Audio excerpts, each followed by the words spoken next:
Halo Sobat Bincang Energi, kembali lagi dalam segmen kesayangan kalian yakni Bincang Energi Siaran Terkini atau biasa disebut BES. Bersama saya Arul, hari ini bersama dengan rekan saya akan menghadirkan informasi-informasi menarik dan aktual seputar perkembangan energi dan lingkungan selama 2 minggu kebelakang. Halo Sobat Bicara Energi semua, saya Damian bersama Arul akan menyajikan berita-berita yang lagi happening banget nih soal energi dari tanggal 3 sampai 16 April 2023.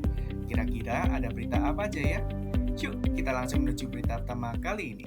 Berita pertama datang dari Indonesia, di mana eksplorasi cadangan minyak dan gas jadi kunci ketahanan energi RI di masa depan.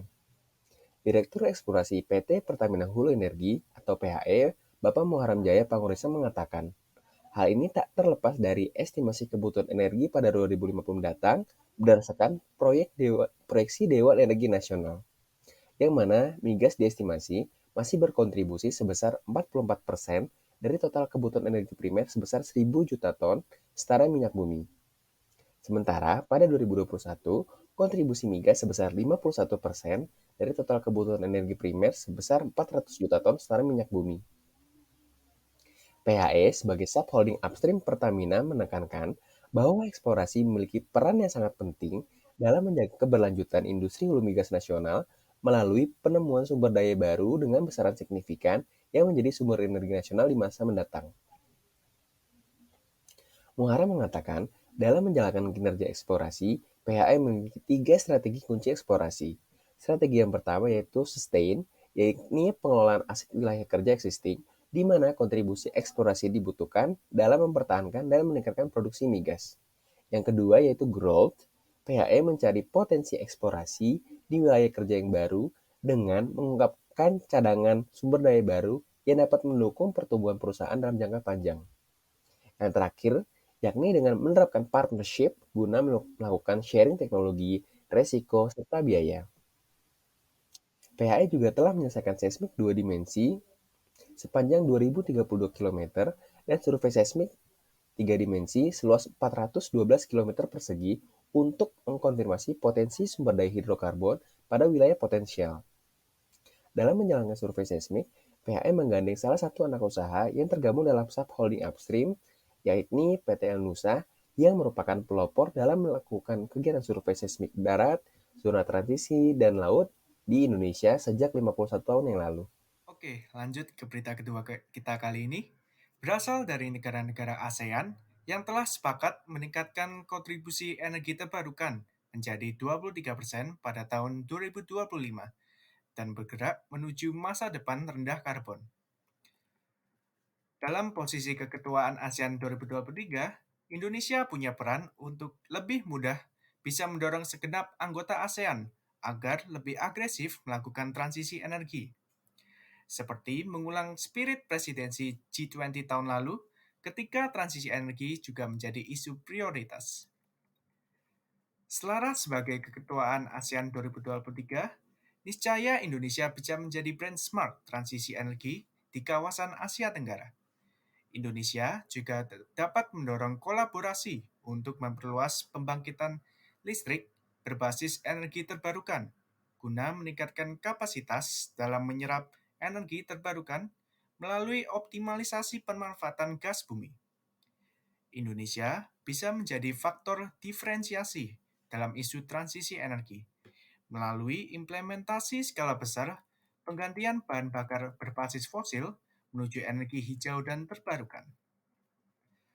Saat peresmian keketuaan Indonesia di ASEAN untuk sektor energi, akhir Maret lalu, Menteri ESDM Arifin Tasrif berharap posisi keketuaan Indonesia bisa menjadi ruang sinkronisasi yang mendukung pertumbuhan ekonomi dan juga ketahanan energi berkelanjutan.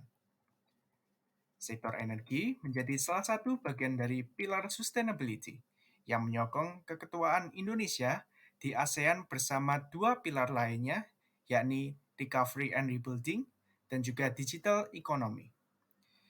Indonesia akan memprioritaskan ketahanan energi berkelanjutan melalui pengembangan interkonektivitas pada ASEAN Power Grid dan juga Trans-ASEAN Gas Pipeline untuk mempercepat transisi energi di Asia Tenggara. Lanjut mengenai kontribusi BUMN, gas sebagai energi fosil yang bersih memiliki peran penting dan menjadi andalan di area transisi energi.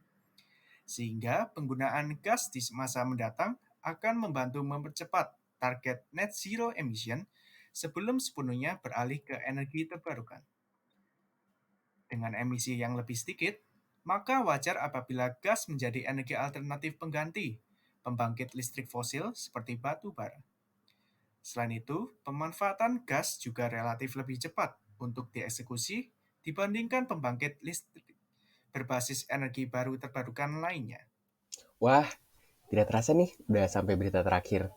Berita terakhir datang dari PP Muhammadiyah yang saat ini menggulirkan program sedekah energi.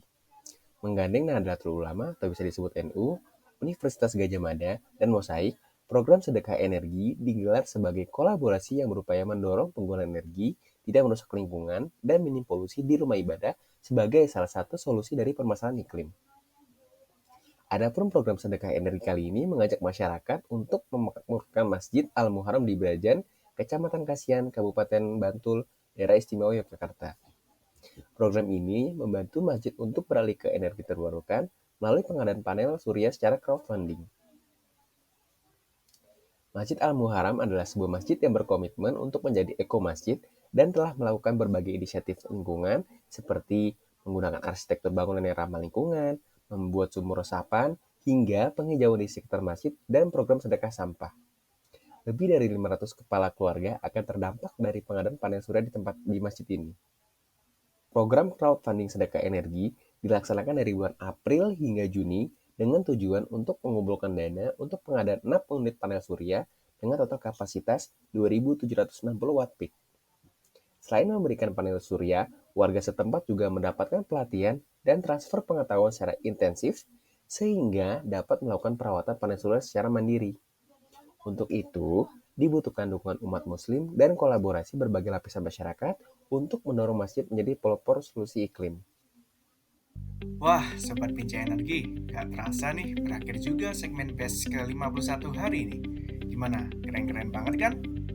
Berita seputar energinya. Semoga bisa mendapat insight baru nih buat Sobat Ben semua. Nah, bener banget nih Kak Damian. Untuk itu, terus update pengetahuan kamu tentang energi dan lingkungan dengan terus mengikuti berbagai program Bincang Energi yang lainnya yang bisa kamu akses melalui website bincangenergi.id dan Instagram kami di @bincangenergi serta channel YouTube kami Bincang Energi. Jangan lupa follow, like, and share ya, serta nyalakan notifikasi supaya tiap informasi nggak ada yang kamu lewati. Saya Arul bersama rekan saya Damian, kami dari Bincang Energi pamit undur diri. Salam energi berkelanjutan, sampai jumpa di BES selanjutnya.